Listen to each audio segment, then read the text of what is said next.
podcast. Welcome to MeatEater Trivia, the only game show where conservation always wins. I'm your host, Spencer Neuharth, and today we're joined by Alyssa, Chili, Chester, Christine, Cory, Logan, Hanzi, and Mackenzie. This is a 10-round quiz show with questions from MeatEater's 4 verticals, which are hunting, fishing, conservation, and cooking. And there is a prize. MeatEater will donate $500 to the conservation organization of the winner's choosing. And for the stat of the week this week, we're looking at the number 123. That's how many combined games today's players have been in without ever winning. That's because this is a special show and one that we're calling the Jabroni game. Let me explain. In professional wrestling, there used to be wrestlers whose job was to just show up and lose. Those wrestlers would go city to city each night and collect a paycheck for getting pinned by these stars like Hulk Hogan and Ultimate Warrior. They were initially referred to as jobbers, but eventually the industry started calling them jabronis. The term became so popular that Dictionary.com even has a definition for it, which is, quote, a wrestler whose purpose is to lose matches in order to build up the status and fame of the headliners. So, today we're celebrating the Jabronis of MeatEater Trivia, a collection of players who show up with a great attitude even though they know they'll never pin Brody or Randall or Steve. But after today's game, one of them will earn their first victory. If it were wrestling, You'd we win? would. You would? Yeah. Yeah. I already pinned Steve Agree. once. Oh, on the okay. ice. He Yeah. tried wrestling me. So every time you send the invites out for the Mhm. games before this, did you just go into that thinking like, oh, who do I want to lose today? No. Yeah, and I haven't gotten my paycheck for Yeah, out of taking a full- 123 games, I'm wondering where those 123 paychecks have gone. I'm right there with you. I could tell you, Chester is responsible for 40 of those 123 games. Oh, so you're the biggest loser. To be fair to Chester, though, Or the smallest loser. there you go. He'd win in wrestling, though. But Chester did win the Billings Live event, which was 4 questions. They were all about Montana. For the purpose of today's show, though, Chester. Yeah, I kind of stopped, feeling bad. Mm-hmm. about Oh, this yeah, stuff. good. Before I just get defeated. But Mm-hmm. as Alyssa pointed out, you either know them or you don't. And oftentimes I don't. It's because you Most read all of the those time. Reddit pages. You can't read the Reddit stuff. Yeah, never do that. Chester, they're not a mean. jabroni in wrestling, but is in MeatEater Trivia. So, jabronis, how do you feel about your chances today? Is it comforting to know that there's no Brody or Randall or Steve here, or is there more pressure now? I didn't know we were going to get insulted the whole time, so maybe not great about it. Okay, But Logan one doesn't of us feel can- great. Mhm. I was more so nervous about coming in if I got the lowest score, Oh. and it's like I'm the loser of the losers. Like I've okay. got a whole lot left. Like, I was fine till Mackenzie said that. Yeah. Well, Phil is usually kind enough to leave you off the leaderboard near the end of the game. So, yeah. You know. Well, now we have a visual leaderboard, so Oh. so it's even worse, oh, actually. oh, Now, here's our infrequently asked questions segment. If you have a trivia-related question for our crew, send it to trivia@themeateater.com with the subject line, IFAQ. Rebecca wants to know, do the players have any rituals before games? Is there anything they do to study? Do they have preferred seats at the table? The seats at the table thing, there's always people tiptoe around what chairs they should take, right? Because I feel like Brody and Randall, they kind of have their spots. Alyssa, you're in, I think, a new spot for you today, right? I'm usually in here when Seth's in here. Mm. Pull that mic towards you, Alyssa. Okay.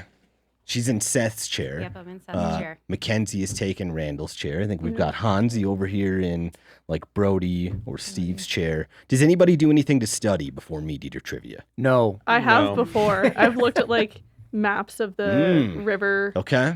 waterways. Uh-huh. Hasn't helped me yet. What's but what's a weakness in your map looking at geography-wise? Is it East Coast? Is it the East Coast South? for sure? I know Okay. nothing about the East Coast. I think this room in general, MeatEater Trivia players in general, in our Bozeman office, anything east of the Mississippi River. Yeah, it's irrelevant. Don't know much. Mountain men are also hard too. Now we have some housekeeping to get to. In a previous game of trivia, I asked a question about the genus of plants commonly used in food plots that includes turnips and radishes. The correct answer was brassicas, which I got from the National Deer Association. But about 5 listeners wrote in to correct me, saying that those are in the family Brassica, not in the genus Brassica. There is a Brassica genus that includes turnips and radishes. that includes turnips, but radishes are in the genus Raphanus. So it's the Brassica family that includes turnips and radishes, not the Brassica genus. That mistake was a jabroni move by me. Now, the Shelby index for today is a 5, so I'm putting us on perfect score alert. With that, we're on to the game of trivia. Play the drop, Phil. Look, I need to know what I stand to win. Everything. How's that? You stand to win everything.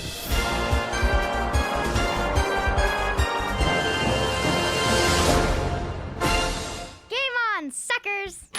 Question 1. The topic is public lands, and this will be multiple choice. Which of these national parks gets the most visitors? Is it Yosemite, Crater Lake, Arches, or Big Bend? Which of these national parks gets the most visitors? Yosemite, Crater Lake, Arches, or Big Bend? It's not the most visitors of all the national parks. It's the most visitors of these 4 choices. Yosemite, Crater Lake, Arches, and Big Bend. Spencer, we were all curious before this round if you were going to take it easy on us today, or if these are just the same questions. I tried to get the Shelby index to a 5, and I accomplished that. So I'd say they're maybe slightly easier than normal, but it's still a normal game of trivia. If players score well, they should still feel good about that. Does everybody have an answer? And if they don't, Yep. Go ahead and reveal your answers. We have Alyssa and Cory and Christine and Mackenzie. The entire room says Yosemite. They got it. The correct answer is Yosemite. Can you imagine? Yosemite is the Starting 6th off most real popular Last one national for park in America with 4 million visitors each year. Arches is 21st with 1.5 million people. Crater Lake is 37th with 600,000 people. And Big Bend is 40th with 500,000 people. The national park system had 325 million visitors in 2023. Has anybody been to those 4 national parks? Yosemite, Crater Lake, Arches, Big Bend. Doesn't matter. Almost all of them. 3 I out of think 4. I've been to them all. You've been with wait, no. Yosemite? Was Yosemite as busy as the 6th busiest national park? Did it feel like that? It was really busy. I actually have a story about Yosemite. In college, I always wanted to go there. And freshman year of college, the professor had like a question. Every time you come in, he'd be like, I have a new question for you. And the question on the first day of class was, what national park do you want to visit on your bucket list?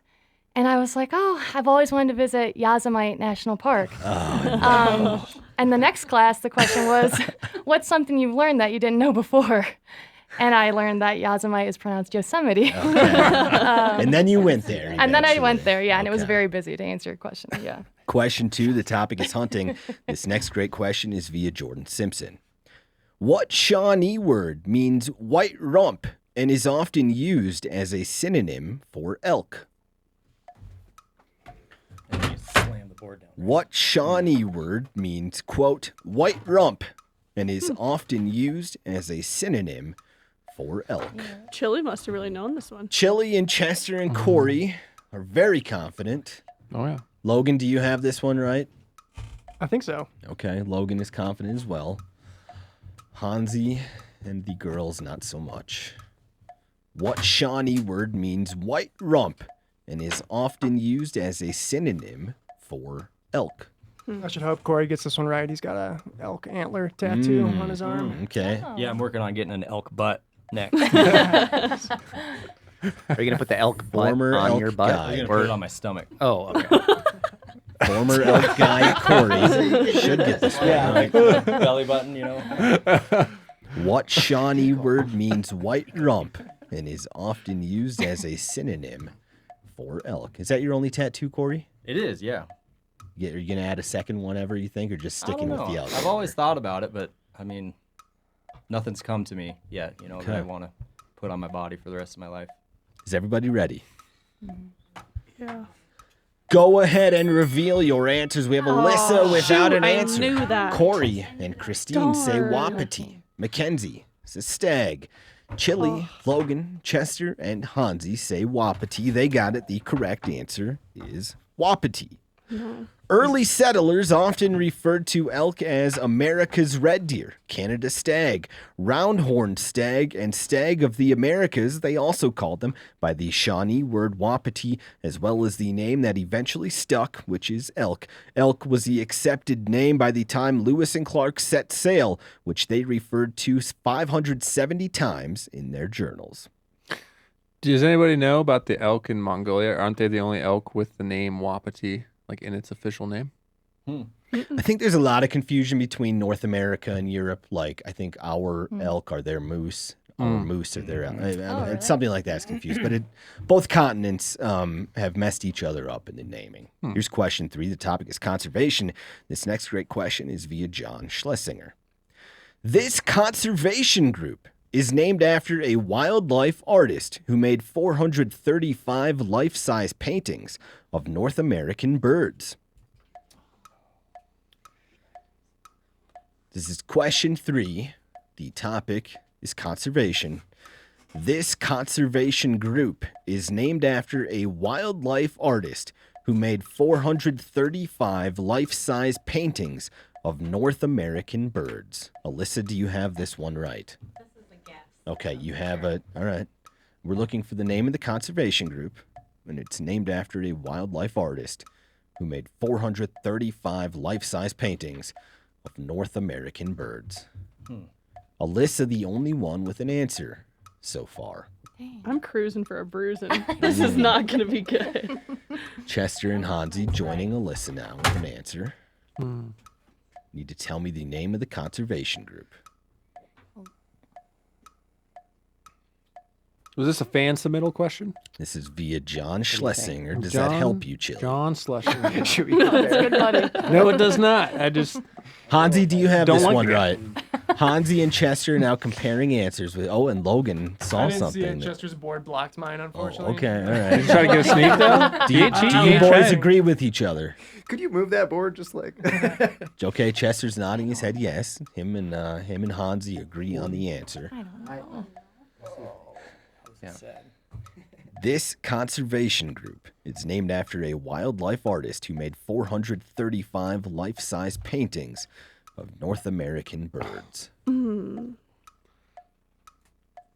Glad Randall's not in this room, because I know he'd get this one. It's got to be Bob Ross.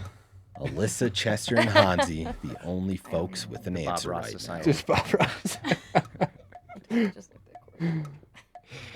I don't even know. Spelling doesn't count, right? As long as we Spelling get it does close. not count. I don't even know. I'm usually pretty good. Corey, Christine, Chili, Logan, you're running out of time. Yeah, I don't. You guys give up? I'm When yeah. Christine is done No impact, writing, no idea. we will flip over the boards. Go ahead and reveal your answers. We have Alyssa saying Audubon Society. Alyssa, you're Corey right. says Pirates. Christine says Kelsey's Mom Foundation. No. Kelsey Morris. Oh, Kelsey Morris Foundation. Okay. It does look like mom. Mackenzie says Audubon Society. Chili without an answer. Logan without an answer.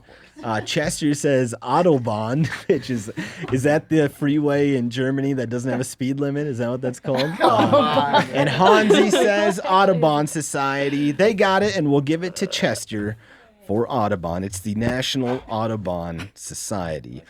John James Audubon is one of America's first and most prolific wildlife artists. His seminal work was painting 1,065 birds from 489 species for his The Birds of America collection, but the group that is named after him has distanced themselves from Audubon in recent years due to revelations that he committed academic fraud, plagiarism, and owned slaves.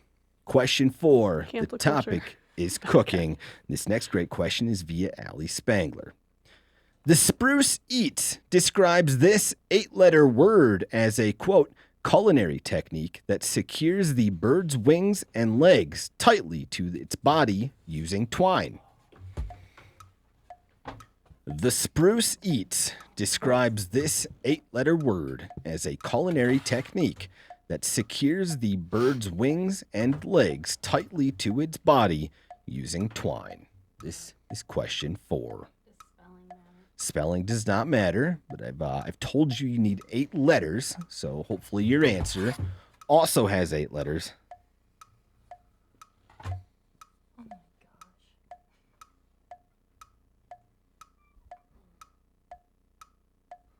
Hanzi is confident. Logan, you have this one right. Potentially. You know when like a word comes in your head and you use it and you're like, I don't really know where that word came from, Okay. but it's like in my head. You think So you've used this word hopefully, before. Hopefully this is the right word. Okay. Hanzi said that he has it right, Hanzi? I think so. Okay. Hanzi was saying before the game of trivia that if there's ever a topic of wine, he will win. He is a, sommelier? Is that a No, wine no, expert? I know I'd like to pursue that someday, but, Okay. but no, I'm An just amateur. an amateur. I'm just an amateur. Yeah. You know a lot. We should host a MeatEater wine tasting with Wild Game. Oh, wow. Have Good idea. Hanzi pair 'em. I won't say no. I am, yeah. to that. That's a good The idea. Spruce Eats describes this 8-letter word Corey, you as got a an answer yet? culinary technique that secures the bird's wings and legs tightly to its body using twine. I feel like this is so obvious, and I'm going to be so frustrated when we all turn over our boards. But that's all I'm feeling. Can you tell me if over time the Shelby Index, as in like, I guess, your wife's skills have gotten better, do you think? Gotten better. Good question. I don't know. I feel like it's still accurate.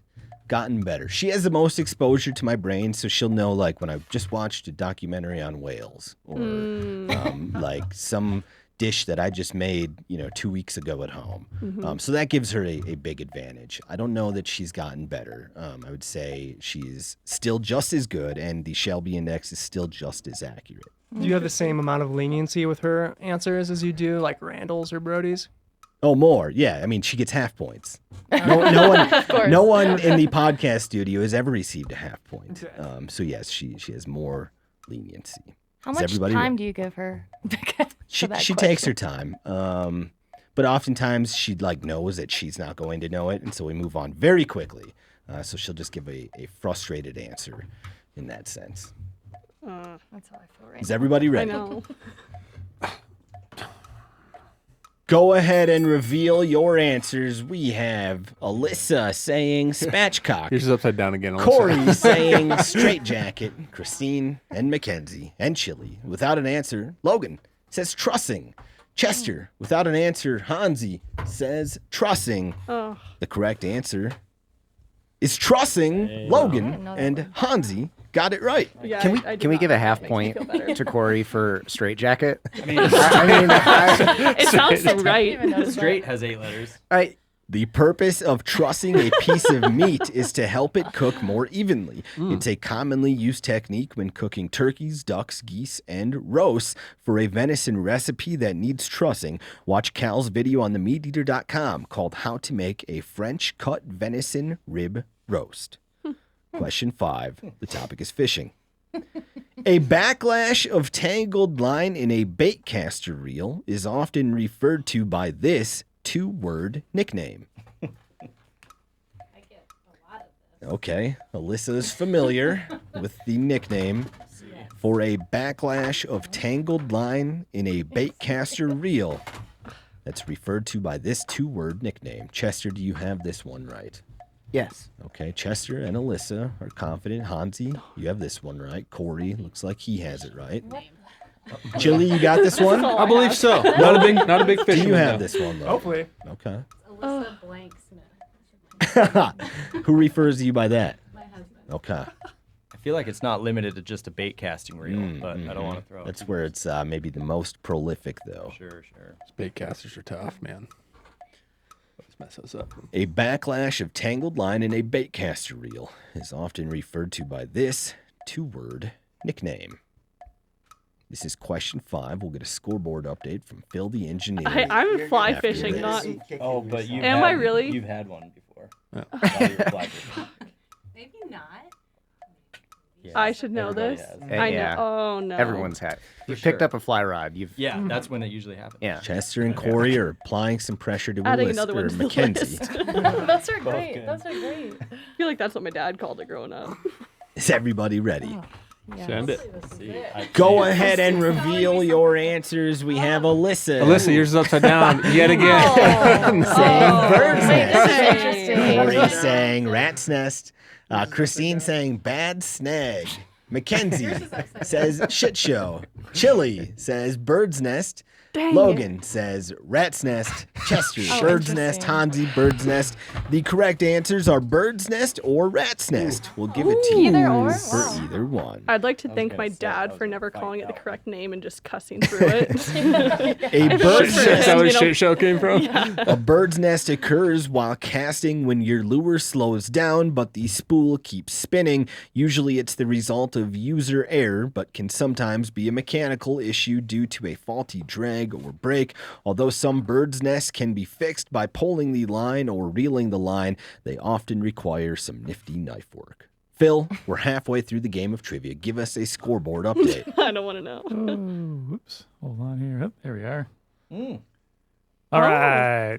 Hey, Oh, no. everyone's doing pretty well. The We got real Christine losers. and Mackenzie at 2 points apiece. Alyssa, Cory, and Chili have 3. Logan and Chester have 4. And in first place with a perfect game, it's Hanzi. We saw that coming. All right. One of us is gonna win here. Yes, obviously. Good call. There's a good chance. Question 6. The rest of us are going to do. The topic is cooking. What's the Greek yogurt-based dip that's made Oh. with cucumber, garlic, lemon, dill, and mint? Spelling counts. Spelling does not count. This is question 6. The topic is cooking. What's the Greek yogurt-based dip that's made with cucumber, garlic, lemon, dill, and mint? Cory, in your guiding days, did you see some bad rat's nests on your boat? For sure, yeah. But I was just a fly fishing guide, so that's where I meant. I mean, it happens in all types Sure. of fishing, for sure. Happens a lot at the end of the rod on a Yep. on a fly rod. Yeah, I very feel true. like. Just a ball of. Yep. I got one on Sunday. Yeah. How'd that end? Like all bird's nest end with some clipping. Okay. You know? Yeah. Rat's nest. Yeah. I'd like to know the average amount of time that everyone spends on it before they just clip it, or if anyone's gotten to the point where they're just smart enough to clip it before even trying. Sometimes you just like you're just like locked into trying before, even though you know the answer, you just like are frustrated. And Like that's maybe just- this is gonna be the time that I get it right. Yeah. Yeah. Geographical thing, the difference Yeah, between Logan, you want rat's to throw me a nest bone and here? bird's nest? It's gotta be. Yeah. Well, I think we saw a few rat's nests in here and bird's nests. So, yeah, maybe there's some geography involved. Yeah, I've never heard bird's nest. I've never heard rat's nest either. Yeah. What's the Greek That's interesting. yogurt-based dip that's made with cucumber, garlic, lemon, dill, and mint? Looks like Hanzi will keep the perfect game going. Chili and Chester, not as confident. You boys give up? I feel like I'm gonna be kicking myself. Yeah. For this. I believe it's a cucumber, garlic, lemon, dill, and mint sauce. Is that? Is everybody ready? Yeah. Go ahead and reveal your answers. We have Alyssa with her board upside down for, I think, the 5th question in a row. Cory, Christine, Mackenzie saying Tzatziki. We Nice have spelling, Chili Cory. and Chester without an answer. that Logan wrong? says tahini. Hanzi says tzatziki. The correct answer how you is spell it? tzatziki. We're not going to give it to Logan. Tahini is very different. Isn't that like a spice that you rub on like a margarita? It's like a sometimes? sesame seed based like paste, Wait. like right. What is the Yeah. Can we spelling? clarify the real the spelling? spelling is, and you guys watch your boards here. Tell me if you got it right. T-Z-A-T-Z-I-K-I. Do I get an extra point for You that? don't get an extra point, but we'll give you a pat on the I'll back. give myself a half point. I don't know why. Mackenzie, We get special points. Mackenzie Exactly. and Hanzi spelled The it right. intellect points. Alyssa, did you spell it right as I well? did not. I was missing that second T. Okay. I think Alyssa's 5 for 5 on her board being upside down. Right now. Yeah, once, but come on. Tzatziki was invented by the Ottoman Empire hundreds of years ago. According to one Greek chef, more garlic in Greece is used to make tzatziki than any other dish in the nation's cuisine. For a recipe that uses it, check out Danielle Pruitt's article on the MeatEater.com called Venison Smash Euros. Question 7. The topic is hunting. This next great question is via Nick Dobrik. What state requires non-residents to have I a know guide this. when hunting big game in designated wilderness areas? Hopefully it's right. What state requires non-residents to have a guide when hunting big game in designated wilderness areas? Many of our players look confident, but not Hanzi, who has a perfect game through 6 questions. Time to crash and burn, Hanzi. Hanzi, You can't win them all. We're going down. do you know this one, or are you just going to be making a guess? I'm guessing. What state requires non-residents to have a I'm guide just gonna guess. when hunting big game in designated wilderness areas? A fairly confident room. Mackenzie said she knows this one. Chili, you know this one? I believe so. I read it Okay. in a book Okay. somewhere. Chester, Cory, Once. also confident. Christine, do you have this one right? Right? Yeah, do you have this Probably one not. right? No. Okay. No. Is everybody Maybe. ready? Go ahead and reveal your answers. We have Alyssa saying Alaska. Cory says Wyoming. Christine, Alaska. Mackenzie, Wyoming. Chili, Alaska. Logan, Alaska. Chester, Alaska. Hanzi, Alaska. The correct answer is Wyoming. No way. And Oh. Mackenzie and Cory get that one Good right. job, guys. Guess I read And it. Hanzi's wrong. perfect game is gone. Book is full of shit. Wyoming has Get a book. 14 wilderness areas totaling more than 3 million acres of public land. A non-resident can hike, camp, and fish these areas on their own, but if they're hunting, they're required to be with a guide or resident companion. Brody Henderson declared it one of America's worst game laws in a 2019 article titled The Worst Hunting Law, which you can read on themeateater.com. Question 8. The topic is fishing. This is our listener question of the week, which was won by Derek and Tosh for sending this great question. Derek is going to get a board game signed by the crew. If you want a chance to win the listener question of the week, then send your question to trivia@themeateater.com. What's the common name for decompression sickness, which can happen to spear fishermen who rise from deep water too quickly? This is question 8. The topic is fishing, and it's our listener question of the week. What's the common name for decompression sickness, which can happen to spear fishermen who rise from deep water too quickly? Has anyone in here ever had that? I don't think we have a lot of spear fishermen in this room. Or you can also get it from maybe scuba Chili. diving. Oh, what? Yeah, Oh scuba yeah, diving. we got the old That's right. South Dakota Wahoo a couple of weeks ago. There you For go. those of you who don't know, Oh, that's yeah. the Barracuda. We've dubbed That it was your South first time Dakota. spearfishing? Huh? Was that your first time spearfishing? Are you okay? Yep. I've seen it. Chili. You've witnessed somebody have decompression sickness. And how did that go? Cal, Okay. Oh. Was he just lightheaded and Oh. it was, Yeah, it was like- all fine? basically, not there for just a little bit, but How it wasn't bad. How long did it take for him to like come back to normal? Not long. I mean, He's still not back to normal. Yeah. To this day, we're still The other waiting. day he was kind of weird. What's the Yeah, and common normal name? began with. What's the common name for decompression sickness, which can happen to spear fishermen who rise from deep water too quickly? Is everybody ready? Nope. Oh, Chili, the only certified spear fisherman in the room, Listen, may not have this I one just do right. things, okay? I don't know names for other things. All right, send it. I don't know. Go I'm ahead a and doer. reveal your answers. We have Alyssa saying death. Cory Can't let it and for a little while. Christine and Mackenzie say the Bends. Chili without an I was answer. with that. Logan and Chester and Hanzi saying the Bends. They got it. The correct answer is the Nice. Bends or barotrauma. And how do you spell it? BENDS. Okay. Listen, I know myself pretty well, and that's not something that I would know. So I just don't see myself ever having to retain that. The bends is a potentially life-threatening condition that occurs when dissolved gases form bubbles in your bloodstream during rapid decompression. It happens when someone moves quickly from an area of high pressure to low pressure, such as a diver coming to the surface too fast, or when flying in an unpressurized aircraft. It's estimated that about a dozen people die each year from barotrauma. Phil, we have 2 questions left. Give us a leaderboard update. Oh, should have been prepared for this. Here we go. Whoop. All right. Chili here in last place with 3 points. Thanks, I'm so Phil. sorry. Alyssa, Christine, you have 4. Mackenzie and Logan and Chester all have 5 points apiece. Cory has 6 and still in first place with 7 points. It's Hanzi. Hanzi. Two What a questions killer. left. I just gotta get mine We two need back. Hanzi to slip up. We have a few players left in the game. Here's question 9. The topic is conservation.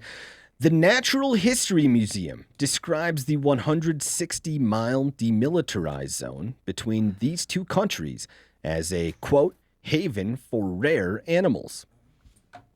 Huh? Your answer will be 2 countries. The Natural History Museum describes the 160-mile demilitarized zone between these 2 countries as a haven for rare animals. So your answer will be 2 countries. What, Chili rare? looks very confident. Yeah, most confident I've ever been, Cotton. Okay. Really? The Been to one of Natural those countries. History Museum. There's a Ooh, hint okay, that's from a- Chili. Oh, shit. Sorry. No. The Natural History Museum Yeah, I know. describes the 160-mile demilitarized zone between these 2 countries as, quote, a haven for rare animals. Chili is confident he's the only one. Cory has joined him with an answer. Cory, do you think you have this one right? It's a really good guess. Okay, we need Cory to have a really good guess and get this one right. We need Hanzi to get it wrong to tie them up going into our final question. Or we could have Hanzi get the last 2 wrong, and we have a handful of players with 5 points who could come back and catch him as well. That would be There's- kind of fun. There's definitely different ways you could phrase this question. Chili, you don't need to help out your players anymore here. No, I Spencer, appreciate let it. him go on, Yeah, please. Well, okay, I'll cover it after. Okay. This is The Natural History Museum describes the 160-mile demilitarized zone between these 2 countries as a haven for rare animals. The topic was conservation. This is question 9. And Chili's been there. Chili says he's been to one of these places. Is classified. everybody ready? I don't even know if these 2 countries border each other. Okay. Go ahead and reveal your answers. We have Alyssa saying Russia. And I don't even want nothing. to show mine. What if it's Cory really says border. North and South Korea. big border. I don't even Christine says North and South I think that Korea. they don't. I think they're very far Mackenzie apart. says Afghanistan and I think- Uzbekistan. Chili good guess. says North Korea, South Korea. Logan, North Korea, South Korea. Chester says Russia and USA. had to show it. Hanzi says North and South Korea. The 2 countries are North Korea and South Korea. So our players did pretty well. The Korean DMZ was established in 1953 as a buffer between the 2 feuding countries. The area that's 160 miles long and 2.5 miles wide is largely void of humans, which has in turn made it a wildlife sanctuary. It's estimated that over 100 endangered species live in this strip of land, including musk deer, Manchurian trout, red-crowned cranes, Korean fox, and according to some reports, the Siberian tiger and Amur leopard. Chili, what do you have to tell us about South Korea and North Korea and their border? Well, yeah, I think if you, well, a lot of people got the question right, but if you would have said DMZ, I think more people would have got the question right. But you also could refer to the DMZ as the 38th parallel, which is, it's the same spot. That's the same line, but they're referred to as 38th parallel. I think we had 5 players get it right. Yeah. So Well, for all you losers at home, they're going to get that wrong. I still would not have. now No, here's an I answer. wouldn't. Here's an answer I don't review know. for our Regardless. listeners at home. 1 was Yosemite. 2, Wapiti. 3, National Audubon Society. 4, Trussing. 5, Bird's Nest or Rat's Nest. 6, Taziki. 7, Wyoming. 8, The Bends. And 9, North and South Korea.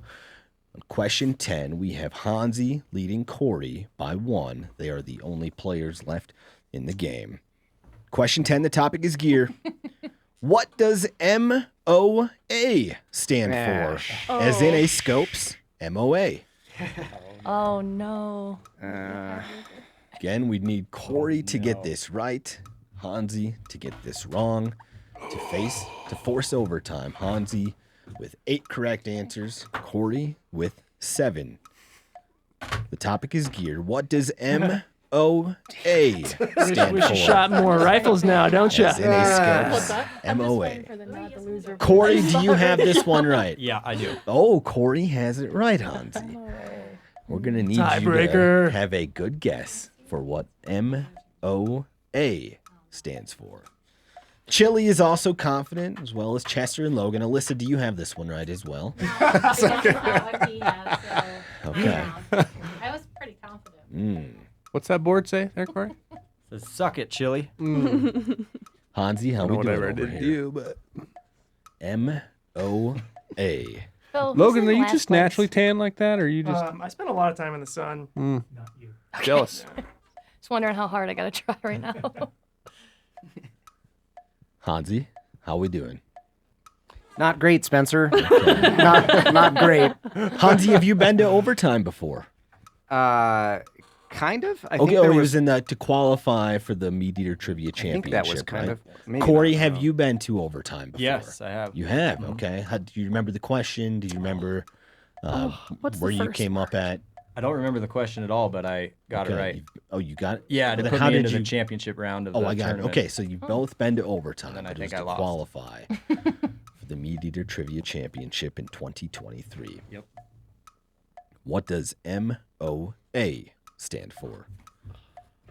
Do you give up, Hanzi? Yeah, I do. Go ahead and reveal your answers. We have Alyssa saying measure of accuracy.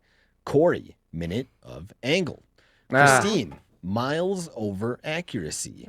Mackenzie, median ocular adjustment. Chili, minutes of angle. Logan and Chester, minutes of angle. Hanzi says mills I don't know where I over came up with angle. that. I thought it was. The correct answer is That is minute close. of angle. That means we're going to overtime. Play the drop, Phil. Tiebreaker. If you ain't first, you're last. I think just cut it at if you ain't first, you're last, and then like go into other stuff that's funny. I never liked it. Hey Phil, off, man. Hanzi and Cory going into overtime with 8 correct answers. This will be a numerical question. Whoever is closest between the two of you will be declared the winner, but the other 6 players will still come up with an answer. In case somebody gets it right on the nose, then MeatEater will add an extra $100 donation at the end of the game. The tie-breaking topic is hunting. What's the most beards on a turkey that's entered in the National Wild Turkey Federation record books? What's the most beards on a turkey that's entered in the NWTF record books? Down to Cory and Hanzi. This is so specific. Anybody's game. Cory's I have no idea. Cory, how many? Nobody knows this. Cory, how many turkeys have you killed in your day? 2. 2. Okay, Hanzi, how many have you killed? 4. All right, advantage Hanzi Ooh. then for this question, which is how many beards, the most beards on a turkey that's entered in the NWTF record books. The closest between Cory and Hanzi will be declared the winner. What's Cory the most? is rethinking his answer. He's erased the entire answer. What's No, the I'm most putting of the same anyone in answer this back. room? Go with your gut. 2. 2, 3. 3. Really? Mm-hmm. Well, now I'm changing my answer.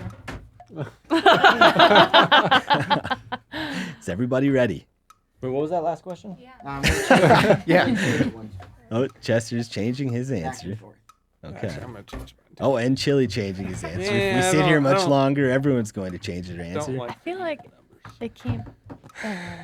Okay, Alyssa's going to be the last one to change her answer, and then is You everybody know what? ready? Just kidding. Go ahead and reveal your answers. We have Alyssa saying 5, Christine 4, Mackenzie 6, Chili 5, Logan 4, Chester 9, and our 2 players left. Hanzi says 5, Cory says 4. Ooh. Oh my gosh. The correct answer is 13, making Hanzi our winner. Do you have a picture of that, Chester? 13. I don't have a picture of that, but I think you can see it on the NWTF website.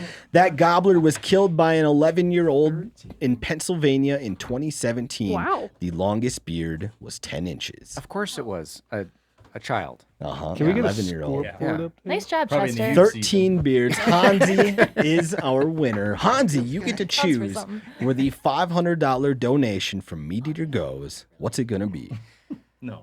Can you remind me what the options are? Any conservation group Okay. that you think, folks Rough who Grouse listen Society. to this podcast, hunters, fishers, and anglers would enjoy. It could be anything that supports public lands, that is pro-hunting, that likes to give fishermen access. You got lots of choices out there, Hanzi. And if you don't come up with anything by default, you can just give it to the MeatEater Land Access Initiative, which does all of the above. No, I got this. I just started drafting my duck camp email for the same group of folks that come out every year and go duck hunting. And so I'm going to go Delta Waterfowl. Delta Waterfowl. nice. Because it's Well on my done, mind Hanzi. and they do some good stuff. How so. big is the duck camp going to be in 2024, you think? It varies, but it's been as small as 2 and as big as like 15. Okay. So every year is a little bit different, but I'd say average is like 7. I would be extremely confident that Hanzi is a great duck camp host.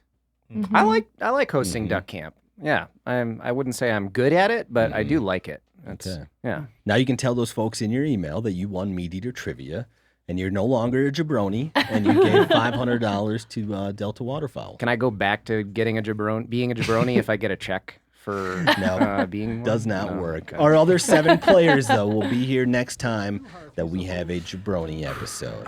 You'll still have a chance. Join us next been time for promoted. more MeatEater trivia, the only game show where conservation always wins. Yeah, Spencer from South Dakota, he's the host.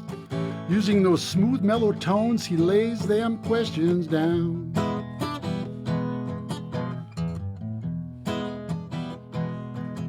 And he likes taking those 2- and 3-year-old bucks.